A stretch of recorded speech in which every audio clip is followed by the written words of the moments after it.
Hello, my love. Okay.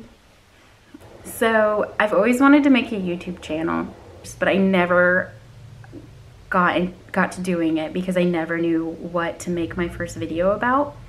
I finally decided that my first video is gonna be about mental health and everything that I've been through. The main purpose for this video is to bring awareness to it. I know that recently it's become more popular to bring awareness to it, whether it's celebrities like Lady Gaga or just your friends or just seeing other YouTubers talk about it. I just want people to know that they're not alone, and don't be afraid to ask for help. But kind of to give you a background of me, to kind of explain that I know, well, not everyone knows every little detail, not everyone knows exactly what you're going through, but I just want to kind of give you a background so you understand that you're not alone, and I've been through some stuff too. And I just want you to know that you shouldn't be afraid to ask for help, and you shouldn't be afraid to put a pause in your life to take care of yourself. Now, to get started, my whole life I've moved a lot. I went to 2 different elementary schools, luckily the same middle school, and then 2 different high schools. I moved from Temecula to Hemet to Glendale, and then sophomore year when I was in school at Glendale, my mom decided that we were going to move to Virginia, which I was excited at the time because I love being spontaneous, I love new things, I love to travel, and based off of movies, I was like, oh, a cute little country life. I might date like a cowboy, and no, it's nothing like the movies. It's not. So we get there, and I'm thinking, oh, this is a new life. I want to do something that kind of like, I want to do something I've never done before. I chopped all my hair off, like Miley Cyrus haircut, like that short. And places like out there's a lot of people that like to assume your sexual orientation based off your hairstyle. Yeah, good people. So I didn't really have a lot of friends because people assumed that I was a lesbian, and living in such a place such as the Bible Belt, people don't want to be friends with you if they assume that you are part of the LGBTQ community. And besides that, I also witnessed racism and sexism. I witnessed a lot of hate, and I was over it, and I knew I didn't belong there. There were so many things I hated. My mom didn't want to acknowledge that I was upset and that I didn't like it. And so, besides the hate that I was witnessing at school, once I graduated, I had started working. And I've always been the type where I didn't want to date in school because I was always like, oh, guys only want one thing, and I want it to mean something when I start dating. I want to be with someone who generally cares about me and my feelings. Well, that caused me to run into the arms of the first guy that showed any interest once I graduated high school. But after I graduated high school, I waited a little bit, and then I got my first job. This guy I was working with had showed interest in me, started dating, and in the beginning, I was like, oh, like, he's perfect for me, da da da da. Probably about a year after we started dating, he finally showed me his real self, and I started to realize it was not okay. He was mentally abusive, constantly jealous. I wasn't allowed to have any friends. I wasn't allowed to do anything without him. But because I was so depressed, I was at the point where I'd given up, and I didn't think that I was ever going to get back home. And I did not see myself having a life out there. I didn't want to have anything to do with it. So I'm depressed. I'm numb. I don't care. I oversleep. I overeat. I've given up. So when I realized that the man I was with was not the person I was supposed to be with, I didn't care. I suffered through it all. I kept making up excuses in my head, and I had a legit epiphany after my 21st birthday. The day after my 21st birthday, I realized I'm not happy with any aspect of my life. I hated where I lived. I hated the guy I was with. wasn't exactly happy with my job. And I realized I don't have to put up with it. I don't have to live here. I don't have to be with him. I don't have to have this job. And so I reached out to some family members and who lived in Southern California still, and I was kind of like, hey, I miss you guys, like, and they kind of reached out and was like, we would love to help you and stuff like that. So I couldn't wait to save up and to move out. So May of 17, I came out for my cousin's birthday, which coming out, it had been years since I paid a visit. And coming out as a 21-year-old, I was like, oh, I want to meet up with friends and all of that stuff and whatnot. So I met up with a guy who I had feelings for since freshman year. And we just, like, obviously him living out here and me living out on the other side of the US, we never thought we were ever going to see each other again. I was stupid. And I stayed with him overnight. And something happened. And I was too afraid to tell anybody because I thought they were gonna say I told you so, or you're the idiot who decided to go see him and stuff like that. So I hid it a little bit.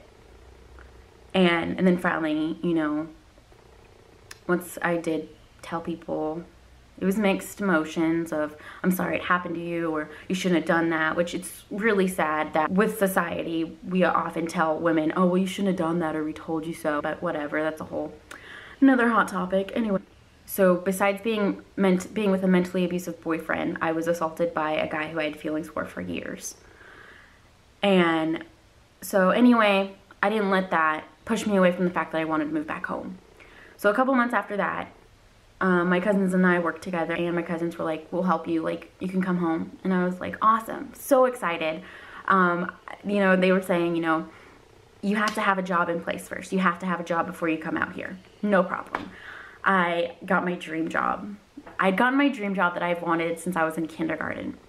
I was so excited. And a few months after starting, another incident had occurred, and I was afraid to tell people. Same thing, I told you so, you shouldn't have done that type of thing. And I felt like I couldn't tell anyone, and eventually I did, and nobody believed me because I was the new girl. Long story short, I didn't feel safe, and I felt the only thing I could do was leave, so I left. So within just a couple months, I was assaulted by 2 different guys. So let's go ahead and recount that. Mentally abusive first boyfriend. Assault. I was in shock, I guess. Now, the whole time, I had support from my boyfriend at the time, and I had met him when I first moved back, which is a totally different story. It's funny and cute, but it's for a different video. But anyway, I met him when I first moved here. And through everything, he was supportive. And there was not a day that went by that he didn't ask if I was okay. And I don't mean that in an annoying way. I mean in a really sweet, sincere way that he honestly cared and wanted to make sure I was okay. And so after that happened, it was really hard. It was really hard. Imagine having to give up your dream job because nobody believed you. Because something you never would have imagined would happen had happened to you. And when you go seeking help, everybody judges you, calls you a liar, turns the other cheek. Like, it hurt. Like, I had been through some crap. Fast forward a couple months later, and my boyfriend and I had moved in together. And we'd moved in together. I had gotten a new job a few months later of starting it. Finally, just the pressure of pushing everything down and wanting to pretend that it wasn't affecting me, I broke. There was constant negative thoughts in my head. I was constantly telling myself that the world's a dark place, full of evil people and that I didn't want to be part of it anymore. So I had turned myself into a mental hospital. Now, there's no shame in that. I know there's a lot of talk when it comes to mental hospitals and people going there. And let me tell you, there's no shame in seeking help, but it gave me the scare that I needed. Going there was exactly like the movies. It was terrifying. It was so freaking scary, and the people there treat you like crap, and just the stuff that you see. But I needed that scare. I needed to realize that I didn't want to try to give up. I didn't ever want to be put there again, and I had reasons to live. And I knew then that I had reasons to live, and I wanted to keep pushing. And you guys, when I was there, my boyfriend slept in the parking lot because he couldn't wait, because I called him. I just have to say, like, while I was there, it was nothing like I imagined. I thought they were honestly going to help me. I mean, I was told at the ER that where I was going was going to be really helpful, and it was going to be kind of group therapy type of thing, and it was not.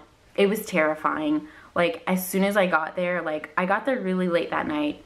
I was already a little bit uncomfortable, weirded out, but I was like, I'm going to give it a chance.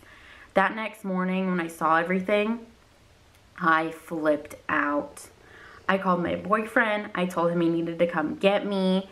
And the doctor said that if I was fine that night, I could go the next morning. Obviously, I did not want to stay there another night, but I had to. And my boyfriend slept in the parking lot that morning because he didn't know the time they were going to release me, and he wanted to be there as soon as I could leave. He slept in the parking lot, you guys. Like, God, I'm so lucky to have him. Oh, God, he's so special. So I go back to work, start working on myself a little bit. Obviously, like, some days are gonna be harder than others. I was okay, and guess what? I'm back dealing with my negative thoughts. Now, the whole purpose for this video is we're always gonna have bad moments. There's gonna be moments where we can't be strong that day. Or maybe there's a week that you can't be strong, and that's okay. Because taking time for yourself is showing your strength. Like, realizing that you need help, realizing that you need to take a break, realizing that you need to just get away from things. It takes strength to do that. So I just don't want any of you ever to feel bad for focusing on yourself. One of the quotes that I heard during therapy that I was in was, "You can't give from an empty cup." So before you can help others, you need to help yourself first. And that is one of my favorite quotes. It's cheesy, but it doesn't make it any less true. So after everything happening in that 1 year of being back home, it's hard. And it all happened so fast. And I'm so lucky to have a boyfriend that I'm tearing up just thinking about it, but I'm so lucky to have a boyfriend that's been by my side through all of it, and he hasn't left. Like, I can't believe that. But basically, I just want you all to know that you're not alone. And it gets better. Because there were times where, when I lived in Virginia, I really thought about giving up, and I never thought that what I have now was possible. Like, I have a home with an amazing man. Now, when people say that, like, they're with the man of their dreams, like, I'm honestly with the man of my dreams. Sorry. And, like, we have a place together. And we just got a dog. And she's the sweetest dog ever. And I want you guys to know, like, it's gonna be hard. There's gonna be moments where you have to take a pause and work on yourself, and that's okay. Just don't give up. Like, trust me, I know you don't see it now. You may not see it now, but I promise you, life will get better. You just have to keep pushing and reminding yourself of all the things that make you happy. Even if it's just music or just movies, or if it's sports, or if it's a card game, or if it's a video game, or if it's just animals in general, like any little thing that makes you happy, you just gotta hold on to that. Things that make you happy, moments to work on yourself, like little things. Just focus on those things. Focus on what you want in life. Focus on those dreams. And I promise you, it does get better. And like I said before, there's gonna be moments where it's really hard and you want to give up. But please don't. And you see that little stinky butt? I would have never in a million years thought that I would be back home with with my dream man, with a dog who is one of the sweetest dogs I've ever met. You're not alone. Don't give up. Keep holding on. It's so cheesy, but I can't say it enough, you guys.